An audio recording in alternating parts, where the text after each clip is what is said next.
Hello everyone, welcome to all of you. मैं वरुण अवस्थी आप सभी का जीएस गुरु एक बार फिर से आप सभी का वेलकम करता हूं। उम्मीद करता हूं आप सभी फिट एंड फाइन होंगे, क्योंकि एग्जाम आने वाले हैं और टोक्यो ओलंपिक्स 2020 खत्म हो चुके हैं। जाहिर सी बात है इस बार सीजीएल में यहां से क्वेश्चन बनेंगे ही बनेंगे।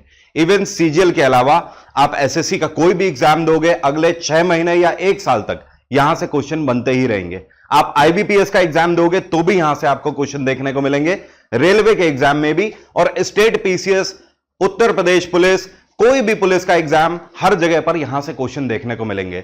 यह सेशन आपके लिए कितना ज्यादा इंपॉर्टेंट है यह मुझे बताने की जरूरत नहीं है, बस इतना ध्यान रखिएगा पूरा सेशन बहुत आराम से देखना है। बहुत ज्यादा डेटा नहीं है, लेकिन जितना डेटा है बहुत इंपॉर्टेंट है। तो चलिए स्टार्ट करते हैं इस सेशन की। और सबसे पहले जो एक सबसे पहला क्वेश्चन बनता है ओलंपिक से, पिछले साल का आप एसएससी का पेपर उठाकर देख लो, वहां पर एक शिफ्ट में क्वेश्चन पूछा गया था कि जो ओलंपिक्स में 5 रिंग्स यूज किए जाते हैं, इसके लोगों में 4 ऑप्शन दिए गए थे, उनमें से पूछा था इनमें से एक कौन सा कलर का रिंग नहीं होता है। तो आपको सीधे सीधे ध्यान रखना है, यहां पर जो लूडो के 4 कलर आपके होते हैं, लाल, पीला, हरा, नीला, वो तो होंगे ही होंगे, और साथ में बालों का कलर मतलब काला। तो लाल, पीला, हरा, नीला और साथ में काला, ये 5 कलर के छल्ले होते हैं। पिछले साल का जब आप सीजीएल का पेपर देखोगे तो वहां पर रेड की जगह पिंक दे दिया था और यहीं पर स्टूडेंट फंस गए थे। तो ध्यान रखना, पहला क्वेश्चन तो यहीं से आपका बन गया। अब दूसरा चीज जो आपको ध्यान रखनी है वो यहां पर ध्यान रखनी है मेडल से। हमारे बहुत ज्यादा क्वेश्चन नहीं बनेंगे, क्योंकि हमने कितने मेडल जीते हैं, 7 मेडल जीते हैं, हमें वहीं पर फोकस्ड रहना है। लेकिन स्टिल आपको सबसे पहले पता होना चाहिए, अगर आपसे क्वेश्चन पूछता है कि इस बार टोक्यो ओलंपिक्स 2020 में सबसे ज्यादा मेडल कौन से देश ने जीते, तो आपका आंसर होगा यूएस। अमेरिका ने सबसे ज्यादा मेडल जीते हैं, टोटल 113 मेडल इन्होंने जीते हैं, यह आपको ध्यान रखना है। और स्पेशली भले ही आप ये ध्यान ना रखो, ब्रोंज आप ध्यान ना रखो, लेकिन गोल्ड आपको जरूर ध्यान रखना है। 39 गोल्ड जीते हैं अमेरिका ने, टोटल 113 मेडल जीते हैं। दूसरे नंबर पे आपका चाइना रहा, चाइना ने 38 गोल्ड जीते हैं और टोटल अगर मेडल्स की बात करें तो 88 मेडल जीते हुए हैं। और तीसरे नंबर पे रहा इस बार जापान, जापान ने 27 गोल्ड जीते हैं और अगर टोटल की बात करें तो 58 मेडल जीते हुए हैं। अब सीधे सीधे भारत की बात कर लेते हैं। तो भारत टोक्यो ओलंपिक्स में कौन सी रैंक इस बार हासिल करके रहा, या फिर भारत ने कौन सी रैंक सिक्योर करी, तो आपको ध्यान रखना है इस बार हमने 48वीं रैंक सिक्योर करी है टोक्यो ओलंपिक्स में। टोटल हमने कितने मेडल जीते हैं, 7 मेडल जीते हुए हैं। आप ऐसे भी ध्यान रख सकते हो, 1 गोल्ड जीता है, उसके बाद 1 का दुगना 2 हमने सिल्वर जीते हैं और 2 का दुगना 4 हम लोगों ने ब्रोंज जीते हैं। तो टोटल कितने हो गए, 7 हो गए। या आप इसको ऐसे भी बोल सकते हो, 1 2 का 4 4 2 का 1, माई नेम इज लखन नहीं, my name is 7, my name is 7। तो टोटल हम लोगों ने 7 मेडल यहां पर जीते हुए हैं, ये चीज आपको ध्यान रखनी है, ठीक है। ये तो चीज मेडल से क्लियर हो गई। Number 1 US, number 2 China, number 3 Japan, number 4 Britain और नंबर 5 पे भारत। अब इसके बाद सीधे सीधे हम अपने मेडल्स की बात करते हैं कि हमारे जो 7 मेडल हैं उनमें से गोल्ड, सिल्वर और ब्रोंज किसने किसने जीते हैं। तो भैया नंबर 1 पे सीधी सी बात आपको ध्यान रखना है, नीरज चोपड़ा। ये तो नाम आप भूलोगे ही नहीं, वैसे भी इन्होंने जेवलिन थ्रो में गोल्ड हमारे लिए जीता हुआ है। उसके बाद जो 2 लोग हैं जिन्होंने सिल्वर इस बार जीता है, उनमें से मीराबाई चानू हैं, इन्होंने वेट लिफ्टिंग में जीता हुआ है, 49 केजी वेट कैटेगरी में सिल्वर। और दूसरे हैं रवि कुमार, इन्होंने रेसलिंग में जीता हुआ है silver medal 57 KG weight category में। मैं यहां पर आपको बता देना चाहता हूं, अच्छा एक चीज और, ये जो पीडीएफ है, ये पीडीएफ का लिंक वीडियो के डिस्क्रिप्शन बॉक्स में है। यहां पर डिस्क्रिप्शन बॉक्स में जब आप जाओगे तो वहां पर आपको लिंक मिलेगा, लिंक पर क्लिक करिए और डायरेक्ट डाउनलोड कर लीजिए। ध्यान रखना कितने वेट कैटेगरी में इन्होंने जीता है, यह बहुत इंपॉर्टेंट है। आपसे क्वेश्चन यह भी पूछ देता है कि लाइक मीराबाई चानू ने कितने वेट केजी कैटेगरी में जीता हुआ है इस बार सिल्वर। लाइक आपसे पूछ देगा रवि कुमार ने रेसलिंग में कितने केजी वेट कैटेगरी में जीता है। तो वेट कैटेगरी और साथ में मेडल दोनों आपको ध्यान रखने हैं। मुश्किल से आपको 7 ध्यान रखने हैं, आराम से आप रख लोगे ध्यान। इसके बाद बात करते हैं ब्रोंज में। तो पीवी सिंधु हो गई, इन्होंने बैडमिंटन में जीता हुआ है ब्रोंज। इसके बाद हो गई लेवलिना, और बी लेवलिना बेसिकली आसाम से बिलोंग करती हैं। और आपको बता दूं, आसाम से पहली बार ऐसा हुआ है कि कोई महिला बॉक्सिंग के लिए गई है टोक्यो ओलंपिक्स में। तो ये एक बहुत बड़ा क्वेश्चन है, मैंने आपको करंट अफेयर में भी कराया था। तो इन्होंने 64 से 69 केजी वेट कैटेगरी में ब्रोंज जीता है इस बार भारत के लिए। तीसरा आपको ध्यान रखना है बजरंग पुनिया, जो कि हमारे रेसलर हैं, इनके बारे में कौन नहीं जानता है, और इन्होंने 65 केजी वेट कैटेगरी में ब्रोंज जीता है भारत के लिए। तीन तो ये हो गया ब्रोंज, और चौथा ब्रोंज जो है ये हमारी हॉकी टीम ने जीता है। तो हॉकी टीम हमारी रही नंबर 3 पर, लेकिन कौन सी हॉकी टीम, मेंस या विमेंस? तो ध्यान रखना है मेंस।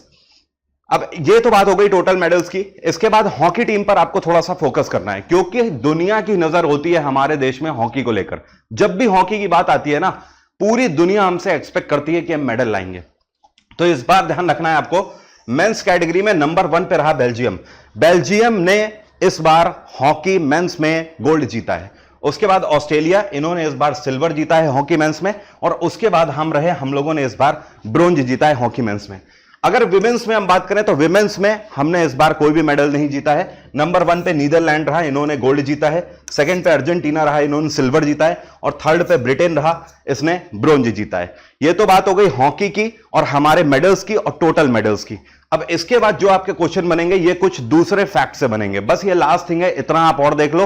उसके बाद जितने भी लगभग क्वेश्चन एक्सपेक्टेड हैं वो सारे क्वेश्चन आपके सामने हैं, बहुत आराम से आप बना लोगे क्वेश्चन। हां, वो एक अलग बात है कि टोटल हमारे जितने खिलाड़ी क्वालिफाई हुए थे, अगर वहां से क्वेश्चन पूछे जाते हैं तो आप नहीं कर पाओगे। और मैं कहता भी नहीं हूं कि टोटल खिलाड़ी जो कि क्वालिफाई हुए उनके पीछे जा जाके एक एक क्वेश्चन करना बुद्धिमानी है, वो छोड़ दो, कोई दिक्कत नहीं है। अगर इतनी भी बुरी किस्मत होगी तो वो क्वेश्चन ही छोड़ देना। लेकिन हां, जो जेन्युइन क्वेश्चन बनना है वो सब यहीं से क्वेश्चन बनेंगे। टोक्यो ओलंपिक के अंदर वाले सारे क्वेश्चन आपके सामने हैं। पहली चीज जो आपसे क्वेश्चन पूछा जाएगा कि जब हमारा टोक्यो ओलंपिक्स इस बार स्टार्ट हुआ तो फ्लैग बीरर कौन थे, मतलब भारत का झंडा लेके कौन से ये 2 खिलाड़ी थे जिन्होंने भारत को रिप्रेजेंट किया? तो एमसी मैरी कॉम और दूसरे मनप्रीत सिंह, हमारी हॉकी टीम के कैप्टन। तो ये भी एक और क्वेश्चन बनेगा, इस बार हमारी हॉकी टीम के कैप्टन कौन थे? मनप्रीत सिंह थे। दूसरा एक चीज और ध्यान रखना है, क्लोजिंग सेरेमनी में भारत की तरफ से फ्लैग बीरर हमारे कौन थे? तो ये थे बजरंग पुनिया, ध्यान रखिएगा, ठीक है। इसके बाद तीसरी चीज आपसे पूछ सकता है कि टोक्यो ओलंपिक्स कब से शुरू हुए? ये 23 जुलाई से इस बार शुरू हुए थे, और कब खत्म हुए? ये 8 अगस्त को खत्म हुए। चौथी चीज आपको ध्यान रखना है कि इस बार टोक्यो ओलंपिक्स में कौन से देश का कंटिजेंट सबसे बड़ा था? कंटिजेंट का मतलब समझ रहे हो, कौन से देश के सबसे ज्यादा लोग वहां पर हिस्सा लेने गए? तो यह है हमारा देश, भारत की तरफ से लार्जेस्ट कंटिजेंट इस बार गया था।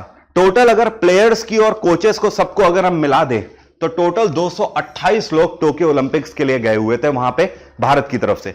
लेकिन अगर बात करें, आपसे पूछे कि इस बार भारत की तरफ से कितने प्लेयर्स ने हिस्सा लिया, तो हमारे टोटल 127 खिलाड़ियों ने हिस्सा लिया। तो मतलब एक तरीके से आप ये बोल सकते हो कि 228 में से 127 हमारे क्या थे? खिलाड़ी थे, बाकी के हमारे कोचेस थे और हेल्पिंग स्टाफ था। ओके, एक क्वेश्चन आपसे ये भी पूछ सकता है, which sport has made it's debut and Olympics 2020? इस बार ओलंपिक्स 2020 में कौन सा ऐसा स्पोर्ट है जिसको पहली बार खेला गया? Most important question. तो आपको ध्यान रखना है, कराटे। कराटे इस बार पहली बार खेला गया। इसके बाद आपसे एक क्वेश्चन पूछेगा, ये कौन से भारतीय ट्रैक एंड फील्ड एथलीट हैं जिन्होंने इस बार ओलंपिक्स के लिए जो क्वालिफाई राउंड था उसको फेल कर गई हैं? तो ये हैं हिमा दास। इवन आपको बता दूं, पिछले AIIFF इवेंट में जो हिमा दास हैं, इन्होंने गोल्ड जीता था भारत के लिए, लेकिन इस बार हिमा दास टोक्यो ओलंपिक्स के लिए क्वालिफाई नहीं कर पाई। क्यों नहीं कर पाई? उसके पीछे एक बहुत बड़ा रीजन है। हिमा दास 400 मीटर में दौड़ती हैं, ठीक है, और इस बार अचानक से स्विच करना चाहती थी 100 मीटर और 200 मीटर के स्प्रिंट पर। तो शायद ये एक फैक्टर रहा जिसकी वजह से वो क्वालिफाई नहीं कर पाई। तो ये चीज एक क्वेश्चन है, आपको ध्यान रखना है। इसके बाद आपसे एक क्वेश्चन यहां पर पूछ सकता है, first and only Indian women wrestler to medal at the Olympics. मतलब कहने का कि आज तक भारत की अकेली महिला रेसलर कौन है जिन्होंने ओलंपिक्स में मेडल जीता है? तो अकेली भारतीय महिला रेसलर है, ये है साक्षी मलिक, जिन्होंने ओलंपिक्स में भारत के लिए मेडल जीता है। और इन्होंने रियो ओलंपिक्स 2016 में भारत के लिए ब्रोंज मेडल जीता था। लेकिन इस बार अगर बात करें तो अनफॉर्चुनेटली साक्षी मलिक भी क्वालिफाई नहीं हो पाई थी टोक्यो ओलंपिक्स 2020 के लिए। तो ये वो सारे क्वेश्चन हैं जो कि आपसे बनेंगे। ये सारे क्वेश्चन आपको रट लेने हैं, एक भी क्वेश्चन यहां पर भूलना नहीं है, ये चीज ध्यान रखना, ठीक है। तो यहीं पर इस सेशन की बात रहेगी। अनअकैडमी पर मेरे GS and GK full course को ज्वाइन आप कर सकते हो। इसके लिए आपको अनअकैडमी प्लस सब्सक्राइब करना होगा। डिस्काउंट कोड है वरुण 777। अगर आप इसको लगाते हैं तो अनअकैडमी पर ये सारे ऑफर्स चल रहे हैं, इन सभी ऑफर्स का आप अवेल कर सकते हो। साथ में इस कोड की वजह से आपको एक्स्ट्रा 10% का डिस्काउंट भी मिल जाएगा।